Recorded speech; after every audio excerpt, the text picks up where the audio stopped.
There is a bit of irony. There is a bit of irony in this topic, how to overcome burnout.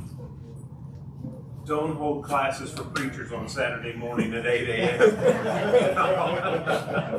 That's the first thing I thought of. But anyway, it's good to see you here, and I think that I have some things that will be helpful to you as we talk about this topic. And it really is a topic that needs to be discussed. Sometimes we suffer alone and we don't open up, and it can sometimes become overwhelming. And Galatians chapter 6 and verse 9 says, "Do not be weary in well-doing, or do not lose heart," some translations may read, "in well-doing, for in due season you'll reap, if you do not faint." And I don't know, I've kind of kept track. The last 14 years I've been at Carnes, and we have, a preacher training school there. And I keep track of the graduates, and you would be surprised at how many, the percentage of those men who dedicate 2 years of their life to come, to give up their jobs, to come and sit and learn, are not preaching anymore. What happens? What has happened? That's disturbing to me, and I know what it's like. I mean, you look in the Bible, 1 Kings chapter 19, where do we find Elijah? He's in a cave, and he's pouting, and he feels like he's the only one, and God addresses that. And here's God's response to this burnout that he was experiencing. He told him, "You're not alone. There's this is not unique to me. Other people are going through these." Doesn't it help to know that other people, it's not just you? There's strength in that. And then God said, "Now I have a mission for you." So there was this reminder that you're not alone, and a recommissioning that God did to Elijah that kind of set him straight and on his path. Now, I'm not suggesting that that's exhaustive, but those are two things that God did in 1 Kings chapter 19. But I'd like for us in this lesson to share a few more things that can help us through burnout. And I am terrible at these, and I get to preaching and I forget. At Carnes, people do it for me. And so I will try to keep up, and if I'm not, just go like this, and I'll hit it. But before we talk about how to handle burnout, can I tell you how not to handle burnout?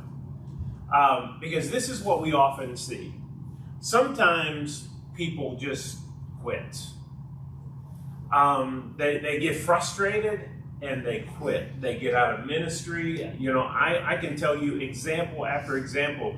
We are running shy in preachers. There's always a shortage of preachers. And I'm amazed at how many preachers I know who have quit preaching. And so that just exasperates the need that we have. But rather than quit, I think hardship and disappointment and discouragement is reason that people sometimes quit. But, and if I can say this in a kind way, it's an immature or short-sighted solution.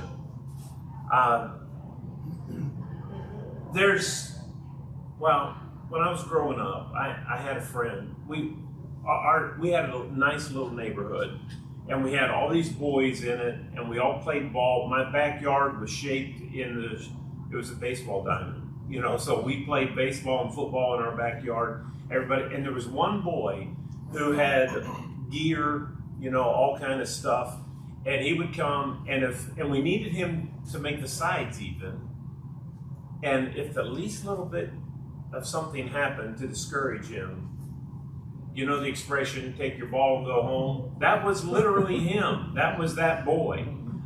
He would take his ball and go home, and we would beg him not to leave. We would do everything we could and nope, he's gone because it just didn't go quite his way. There may be people who are in that category who just don't have the stick-to-itiveness to endure hardship. And one of the things that I tell the guys, if you're in this only when you're treated well and you get patted on the back, and I tell them early on, if it takes that to keep you, don't even start. Just, go home and do something else, because this is not an easy work. But I will say this too, it's not the only job that's difficult. Being a greeter at Walmart's difficult, right? You don't think they go home with headaches of people, dealing with people? Don't act like you're a martyr because people have criticized your sermons or didn't like the way you did. So that happens in every single, you can't run from that. And so quitting really isn't an adequate solution for those kinds of things. I really like what God said about Job in Job 1 and verse 9. You remember the devil wants to get at Job, and God says, Satan says to Job, or to God, will he fear you for nothing? And God said, well, of course he will. You don't know Job. But I like that statement. I make a little adjustment, but I ask the guys in my classes, will you serve God for nothing? Like, will you serve God when you don't get a pat on the back? When you don't get praised for something? When you you put your heart and soul into something, do your dead level best, and you're proud of it, and somebody picks at it, finds something that wasn't quite. If that's going to derail you from serving God, you need to make some adjustments to your attitude. It shouldn't be that way. What would we think of Job if after the devil touched his life, Job said, I quit with God. This is not worth it. I'm not following him anymore. We would not be praising him and talking about this man of endurance and a man of patience. He wouldn't be the example that he is to so many of us today. And so when we face hardship, I would just say to begin with, don't quit because it's difficult. Because when you quit, you deny people and you deny God the service that you could render. Many years ago, living here, no, I wasn't living here. I was living in West Virginia. But I got a phone call one day and a man said, hey, can you bring some food over to my house? We don't have anything and my girls are hungry and I don't know how to even provide. I don't know. And I knew the guy's situation and I knew that they really did. So I went, I don't typically do the shopping, but I went shopping and, I loaded up. I got everything. I was thumping melons and just trying to be, the best shopper. And so I was kind of proud of what I'd done. And I pulled up to this man's house and I walked up on his porch and knocked on his door, and he's sitting inside. I can see him through the screen door. He's sitting inside. He has his feet up on the coffee table and he's kicked back. And I said, hey, I got some food for you. And he said, oh, great, bring it on in. And I said, well, there's 6 bags. And I got no response. So I went back to the car, got 2 bags. And you know how those screen doors have a little hook for a thing? You just kind of do that. Well, he wouldn't even get up off of the couch. He still had his feet up. So I took my pinky from one of the bags, opened it up, turned around, and walked in. He said, just put it on around the corner in the kitchen. And I said, okay, but there's still more bags out there.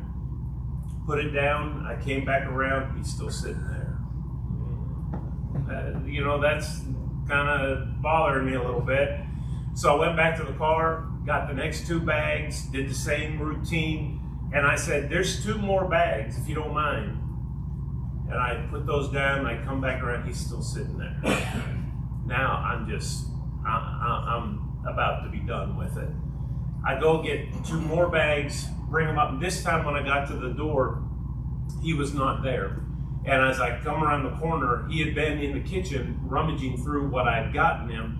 And before I could set these 2 bags down, he's walking with me, going like that, looking in the bags, what I got him. And then he said, man, you didn't get me any Coke.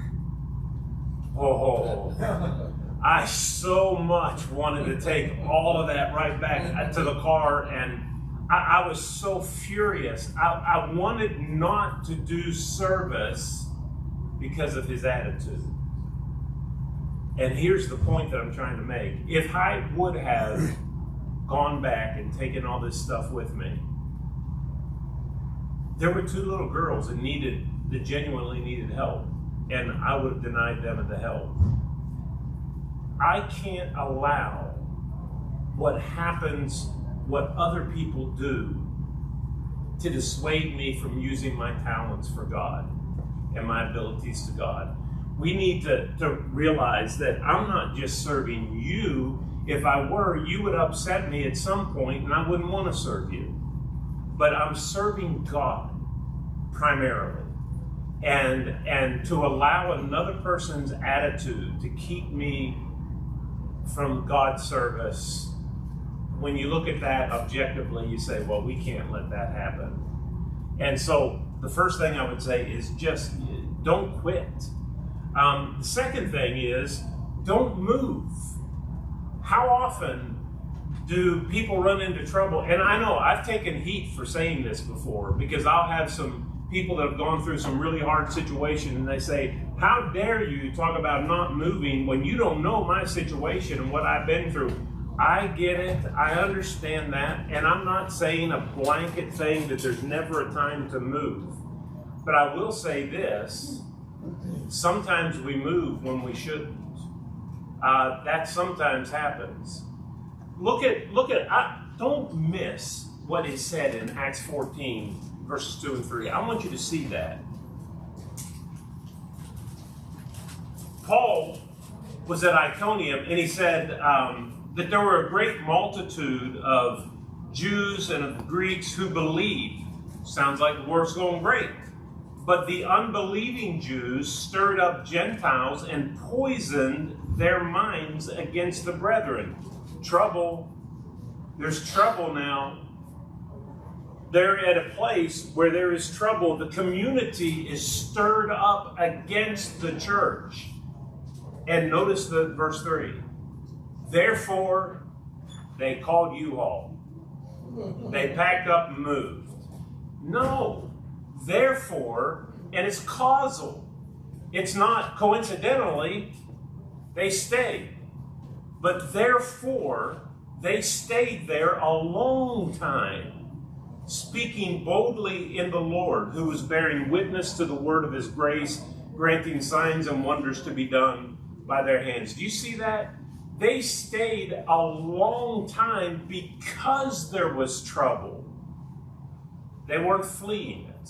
Oftentimes, the reasons that a lot of people move are the very reasons they should stay. And we see that in Acts chapter 14. The third thing is don't withdraw. You get yourself alone and you're going to find yourself in a worse situation.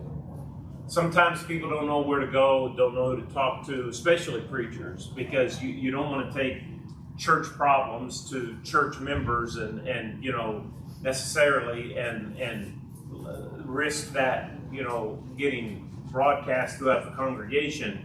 But if you are struggling, the worst thing to do is to get off by yourself and to withdraw and not to have anybody to talk to. Ecclesiastes chapter 4, verses 9 through 12, you know the passage. It talks about how that we need to, two are better than one. If one falls in a ditch, the other can pick them up. And, the heat at night, two can stay warm where one couldn't. And sometimes we withdraw and we play right into the hands, and we should know that doesn't work. When I was in third grade, there were the Ciccarelli brothers. They lived in my hometown. They were twins, and they were mean. And for some reason, one of them came up to me one day and said, I'm going to beat you up after school. I didn't know what he was. I thought, are you talking about me? I was just this polite, sweet little third grader, and he wanted to beat me up. You ask my mother. She'd tell you. We have talked. Yeah. Okay. Yeah. But So I was like, oh, great, after school. And I had to walk, to school. I didn't catch a bus or anything, just in this little hometown. And you know what I did after school? I walked out of school with all my friends. I told all my friends, here's what this guy said, and those two were going to get after me. And so all my friends walked with me, and we walked right past them, and we didn't have a fight. I knew as a third grader, when you face trouble, don't get by yourself. But how many people, and we preach this, don't we? Don't withdraw from the assembly. Don't get when you have trouble, people start missing, and you're just playing into the hands of Satan. And if we preach it, then we need to apply it to ourselves too. When we're having trouble, don't withdraw and feel broken by it and let that weigh you down. So those are three things. Before we get to how to handle it, those are three things that we often do to handle our burnout. But I'm saying avoid them. There are better options than that. Well, let's talk about how to handle burnout. First thing is rest. Can I ask you a question? Why do you think you can do what Jesus couldn't? Jesus needed rest. Read Mark 6 and verse 31. There are countless occasions where Jesus withdrew from the multitudes and went to a quiet place, got in a boat and went to the other side. Wait, there are multitudes of people that Jesus could have ministered to. He could have stayed up all night doing miracles and teaching them, and yet he gets in a boat and he withdraws from them. Why do you think that you can do what Jesus himself couldn't do while he was on earth? Jesus felt the need for solitude, for quiet, for rest. And when I say rest, I didn't say quits. This is temporary. Matthew, my son, says God told Elijah on one occasion when he was depressed, he said he fed him and he went to sleep. And he said, snack and nap. When you're in trouble, snack and nap. And that's probably not, I kind of like that the more and more the longer I live. But we do need to rest. We do need to get away, take vacations. If we don't, there's that burnout possibility that we see. Another thing that we need to learn to do is to delegate. Now, I'm terrible at that. I'm kind of a perfectionist in that my desk is just so. Kids will come into my office and they will turn a pin. My pins are laid on my desk a certain way, and I know if you have touched them. And so people make a game out of coming in my office and turning my cup just a little so that the handle's at the wrong side. I notice that. Everything is just so. And so I take that to ministry and I get so frustrated because people aren't showing enough care. They could do better than that. And I want to take ownership of everything. And I know that's not healthy. And I know that I can wear myself out with that and wear other people out with that. And what you do with that perfectionist attitude, if you don't learn to delegate, you're going to run people off from serving. Because they're not going to want to serve under you because they never do it right. And you get to a point where you say, hey, if you don't like it, do it yourself. And that's kind of what I was aiming for anyway, right? I wanted to do it myself, but you can't do everything yourself. Acts 6, I always ask this question as a lead-in trick question, but is it ever wrong to do good? That's a question that you want to say, well, of course not. But in Acts 6, the apostles, there was a problem in the church, and the apostles said, we're not going to take care of this. Because it's not right for us to leave what we're doing to go serve tables. Now, serving tables was a good thing, right? But it was not good for the apostles to leave what they were doing to go do that. And so the apostles delegated men. 7 men full of the Holy Spirit to go take care of this job. And as you see, through that delegation, the church grew. I know that there's frustration in not doing some things, and it may not be as good as you would have done it. But when you let people do it, don't they learn? Won't they see and say, you know what, that didn't work so well. I need to improve that. You know, they'll learn. It's the ability to stand back and let things happen. It's not going to wreck the ship. You know, you're not going to sink because of it. But sometimes you have to let things fail and just let it happen. And people learn from those mistakes, and you move on. But if you end up taking responsibility for everything in a church, if things won't happen, if you're not pushing and pulling behind it on every detail, that's going to wear you out, and you're going to wear out other people as well. The third thing, how to handle burnout: collaborate. I don't think we're very good at this. For preachers, let me give you some examples of what that may look like. For preachers, how about building a team of researchers that help you in your sermon preparation? What if one of the ministry that, people sit around and say, well, I don't know what to do at church. I don't know, this doesn't fit me, this doesn't. What if you compiled a group of men, women, and said, would you be on this team with me? Could you help research for me? And if you see something in the news that makes that is interesting, something that I may be able to use in a sermon. If you get a good idea, if you're reading your Bible and you come across a passage, it just jumps off the page, will you share that with me and your thoughts about it? And you have a team of people, that weekly grind of coming up with ideas and being fresh and illustrations, that can become burdensome over time. But what if you had people helping you? Are you humble enough to say, hey, help me in my venture of preaching? Be partners with me in this. And I know there are people that'll do it. I've done that and had people, and I still have people who will periodically send me, hey, I saw this. I don't know if you saw it or not, but this could make a sermon from this and this. And so that's one thing you can do. Keep being fed fresh ideas without you having to go look for it. It just comes to you. Steve? Yes. Can I brag on you a little bit there? Sure, absolutely. Come on up. Thank you for that. Pardon?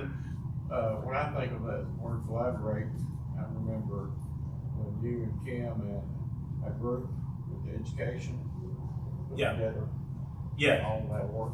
Yeah, when we were at South Green, we developed a curriculum for the congregation. Everybody was teaching everything different, and there wasn't cohesive. And Kim and myself and the secretary and there were a host of people that were involved in that, all worked together to get that done. So collaborating. Let me say this: if you're an elder, this is rarely done. But again, I don't know why. There's something about that independent and autonomous that somehow gets translated independent and non-cooperative sometimes. And that's not what it should be. As elders, you're sitting down and you got a sticky issue and you're banging your head trying to think what to do, what's wise, and weigh all the options. What's wrong with calling the elders across town at another congregation and saying, can we meet with you guys and just sit down with them and talk? They're not usurping your authority. You're brainstorming together. Why don't we do that more? If God wants us to have an eldership because of the knowledge and the angles and the perspectives and all those kind of things that a plurality bring. Are we afraid of letting other people know our struggles? And if that's the case, that's not a good thing either. Trying to hide, don't want anybody to know our flaws. And that would build cooperation among congregations if we would just lower our barriers and treat each other as if we're on the same team and not competitors. But I think elderships could get a lot of help if they would talk to other elders. Jerry Barber said this years ago, but he said, when shepherds, better shepherd the sheep. Do I need to say that again? Yes. Yeah. When shepherds shepherd shepherds, shepherds better shepherd the sheep. Did it make sense that time? I think that's a really good statement. Maybe it could have been said a little bit different, but I think it's true. Collaboration, that can help us from being burned out. Here's another thing. Set proper goals. Oftentimes I see churches setting goals, and when I see it, we'll go places and I'll see, or somebody will tell me some of the goals that they have for the congregation that year, and I'll kind of cringe. And I'm not sure whether to say something to them or not, just mind my own business. But okay, we're going to set a goal. This year we're going to baptize 30 people. You're going to fail. And so everybody goes around failing all the time. You can't set goals that involve other people. You can set goals for yourself. Say, I'm going to talk to 30 people about Jesus this year. That's on you. But you can't determine whether they'll respond positively to the gospel or not. That is out of your hands. So don't set goals that are out of your hands. Set goals that have to do with what you can do and what you can reach, and then you can reach your goals. But if it depends, here's a good woman and says, this year I want to convert my husband to the Lord, and he's not converted, and so she's depressed, she's discouraged and despondent because she was unable to meet her goal. Well, it's not her fault. It's his fault because he has a choice. But what if her goal was this? I'm going to try to reach my husband this year, and I'm going to talk to him at the opportunities that I have about Jesus, and I want to live a life that will reflect, 1 Peter chapter 3. And she does those things. Though he doesn't obey the gospel, she has reached her goals. And so that can take away some of the burnout that people experience because they always are failing. Here's another thing. Set boundaries. And that's what we see. Jesus sometimes got away from the crowds. He said enough. This is something that Kim has told me for years, and I struggle with it. But she says, no is not a bad word. And it almost is to me. I have a hard time saying no. And I need to learn how to say no, or I can't right now. But that's hard. But we need to learn how to say those words.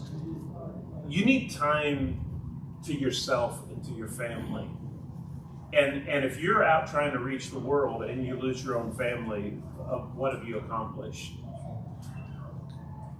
I know a preacher, he was one of my dad. I could mention his name, but I won't. You would recognize it. My dad was his suite mate in college many years ago. He's a very powerful preacher, spent many of his years in Africa.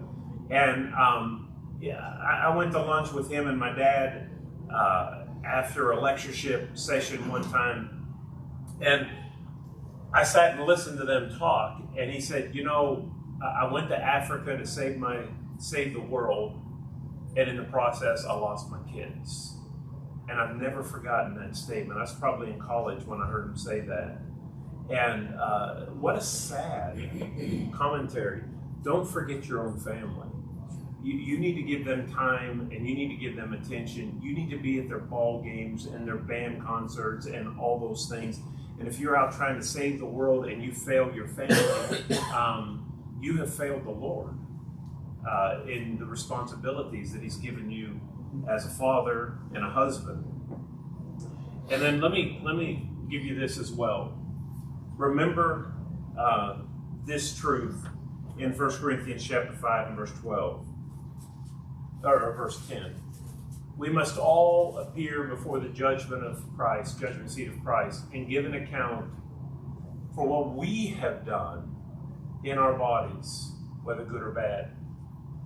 Everybody will have to stand before God and answer for themselves. Now, this is what I'm going to say, and think about what I'm going to say. I am responsible to you, but I'm not responsible for you. Does that make sense? Like, I have the obligation to teach you, to encourage you, to try to present you to God at complete and whole in Christ, but I cannot make your decisions for you. You're responsible for your decisions. And I have a responsibility to you, but I cannot be responsible for you. And that part of this is where a lot of people just get depressed. They see people make terrible decisions, and you feel like a failure. What does Paul talk about in the Corinthian letter, where he says, you build, and you build of certain elements, stone, stubble, hay. You may convert people and bring them to Christ, but they may not withstand the fire that comes, the trials that come. That's not necessarily on you. You teach people, you encourage them, you point them to Jesus, and you are fulfilling your responsibility to that person. But you are not responsible for the decisions that they make, and that's not a mark against you if they make the wrong decisions. So those are the things, we've got about 7 minutes left, but those are the things that I would like to bring out. And let me say this too. I know there's also a side of burnout. When I was 30 years old, I had a ton going on in my life. My life was so busy, and there were just a host of things. And I was affected physiologically. I got to where, like, when I was sleeping at night, I couldn't go to sleep. I would lay awake for hours. And then when I did go to sleep, you know how you kind of awaken to consciousness sometimes? My awakening would be, I just turned that off. My awakening would be like that. It would be a jolt. And I had those jolts all night long. And when I would preach, I would come to the back of the auditorium at Carnes, and there were some, or at Glasgow, and there were some stairs there, and I'd have to sit down on the stairs because I was that exhausted. And when you get in that way, then I was thinking, how am I going to do this? Like, I can't do this forever. And that just added more stress and worry to my life. How am I going to take care of my family? How am I going to, so I read a book on stress. I didn't know what stress was. I was 30 years old. I didn't know what stress was. But then when I had those symptoms, I realized it. And I read a book, and so every night I would go through these muscle, I would just mentally think of relaxing, and I would do these things, and I took more time off. I wasn't 24/7 on the go. And then the symptoms went away, and I've never had another thing of it. But that can be debilitating. It has nothing to do with your will. It has to do with your body saying too much.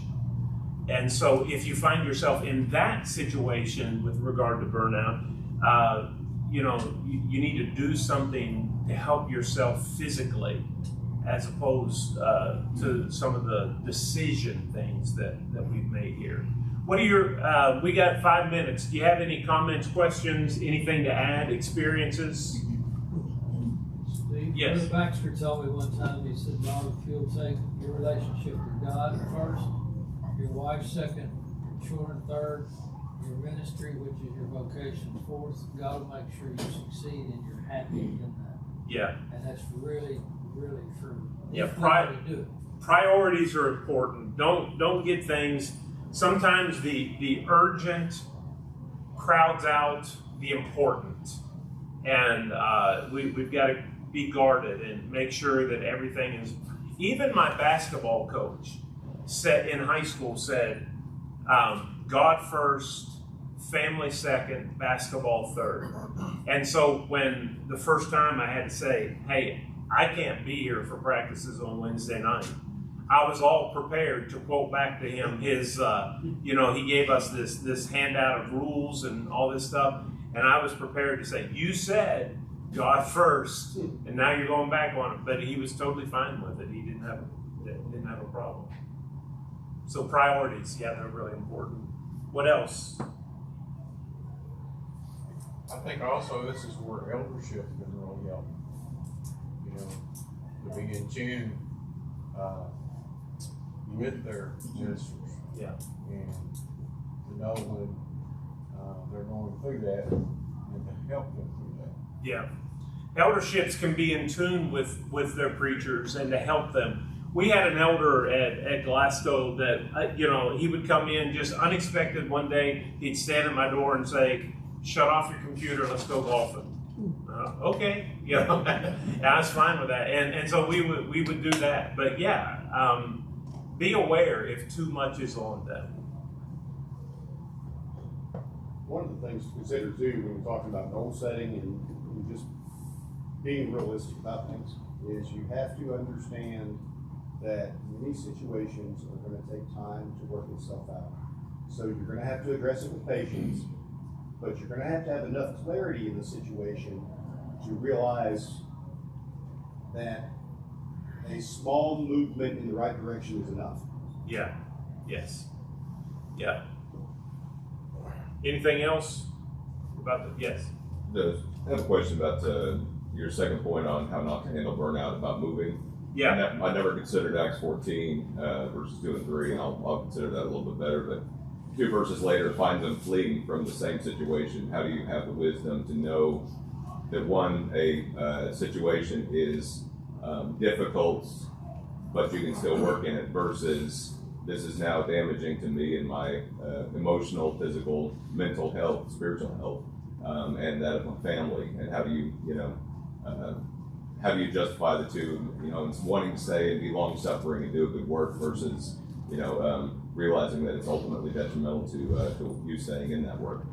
Yeah. Well, again, it's a matter of judgment, and you have to weigh all the scenarios and the impact. When we were living in Glasgow, we had job offers at different places, and one time there was a place that I would not have brought my children into. And I told them, if we didn't have any children, or if they were younger, we would consider it. But I don't want my children impacted by what's going on in this church right now. And so the impact it has on your family, that would be something that I would weigh in all that as well. Of course, Paul was single and wasn't, burdened. Is that? Oh, my wife's here. You know what I'm saying. My wife is not a burden. Can I go on record? Is that still running? But you know what? The point that I'm trying to make very poorly. So I don't know. I think you just have to weigh, and if you're trying to escape just for greener grass, you'll know that that's the motive. You have to know your own motives, I guess. Yeah, Neil. Brother Winkler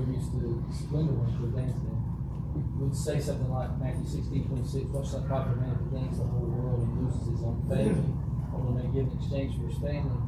And I think it is good, as Richard said, for elders to understand that with preachers. Preachers need to understand that with elders as well. Absolutely. You give them the same encouragement. Yes. Yeah. Well, I appreciate your time, and I hope some of the things that we've said have been just give you something to think about, and maybe tools to help somebody else.